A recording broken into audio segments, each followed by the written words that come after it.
ಹೊಸ ವರ್ಷದ ಹೊಸ ಸಂವತ್ಸರ ಯುಗಾದಿ ಹಬ್ಬ ಬಂದೇ ಬಿಡ್ತು. ಊರಿಗೆ ಹಬ್ಬಕ್ಕೆ ಹೋಗಬೇಕು, ಎಂಜಾಯ್ ಮಾಡಬೇಕು ಅಂತ ಎಲ್ಲರೂ ಫುಲ್ ರೆಡಿಯಾಗಿರ್ತೀರ. ಯುಗಾದಿ ಹಾಗೂ ರಂಜಾನ್ ಎರಡೂ ಹಬ್ಬಗಳು ಒಟ್ಟೊಟ್ಟಿಗೆ ಬಂದಿದೆ. ಅದರಲ್ಲೂ ವೀಕೆಂಡ್ ಕೇಳಬೇಕಾ ಹಬ್ಬಗಳ ಖುಷಿ ಎಷ್ಟಿರುತ್ತೆ ಅಂತ. ಊರಿಗೆ ಹೋಗಿ ಹಬ್ಬವನ್ನು ಎಂಜಾಯ್ ಮಾಡಬೇಕು ಅಂತ ಅಂದರೆ ಫುಲ್ ಖುಷಿಯೋ ಖುಷಿ. ಈ ಹಬ್ಬಗಳ ಖುಷಿಯಲ್ಲಿ ಇರೋರಿಗೆ ಖಾಸಗಿ ಬಸ್ ಟಿಕೆಟ್ ದರ ಬರೆ ಎಳೆದಂತಾಗಿದೆ. ಯಾಕೆ ಗೊತ್ತಾ? ಪ್ರತಿ ಹಬ್ಬ ಬಂದಾಗಲೂ ಬಸ್ ಟಿಕೆಟ್ ದರ ಹೆಚ್ಚಾಗ್ತಾನೆ ಇರುತ್ತೆ. ಈ ಬಾರಿಯೂ ಕೂಡ ಖಾಸಗಿ ಬಸ್ ಅಂದರೆ ಪ್ರೈವೇಟ್ ಬಸ್ಗಳ ಟಿಕೆಟ್ ದರವನ್ನು ಹೆಚ್ಚಿಗೆ ಮಾಡಲಾಗಿದೆ.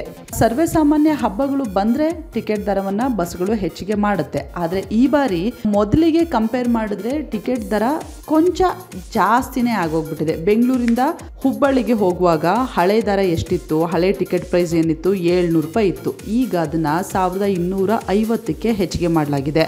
ಬೆಂಗಳೂರಿಂದ ಬಿಜಾಪುರ್ಗೆ 700 ರೂಪಾಯಿ ಮುಂಚೆ ಇತ್ತು, ಇವಾಗ ಅದನ್ನು 1600ಕ್ಕೆ ಹೆಚ್ಚಿಗೆ ಮಾಡಲಾಗಿದೆ.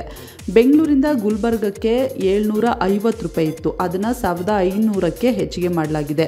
ಬೆಂಗಳೂರಿಂದ ಮಂಗಳೂರಿಗೆ 650 ರೂಪಾಯಿ ರೆಗ್ಯುಲರ್ ಆಗಿರ್ತಾ ಇತ್ತು, ಅದನ್ನು ಇವಾಗ 1400 ರೂಪಾಯಿಗೆ ಹೆಚ್ಚಿಗೆ ಮಾಡಲಾಗಿದೆ.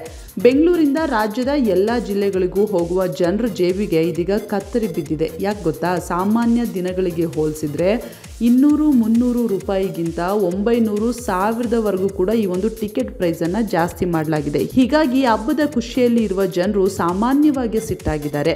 ಒಂದು ಕಡೆ ಸರ್ಕಾರ ಹೆಣ್ಮಕ್ಳಿಗೆ ಫ್ರೀ ಬಸ್ಸನ್ನು ಬಿಟ್ಟಿದೆ, ಮತ್ತೊಂದು ಕಡೆ ಟಿಕೆಟ್ ದರವನ್ನು ಕೂಡ ಹೆಚ್ಚಳ ಮಾಡಿದೆ. ಇದ್ರ ಮಧ್ಯೆ ಹಬ್ಬ ಬಂತು ಅಂತ ಪ್ರೈವೇಟ್ ಬಸ್ಗಳಲ್ಲಿ ಹೋಗೋಣ ಅಂತ ಅಂದ್ಕೊಂಡ್ರೆ ಪ್ರೈವೇಟ್ ಬಸ್ಗಳು ಕೂಡ ಈಗ ಟಿಕೆಟ್ ದರವನ್ನು ಹೆಚ್ಚಿಗೆ ಮಾಡಿರುವಂಥದ್ದು ಜನರಿಗೆ ತಲೆ ಕೆಟ್ಟಂತಾಗೋಗಿದೆ.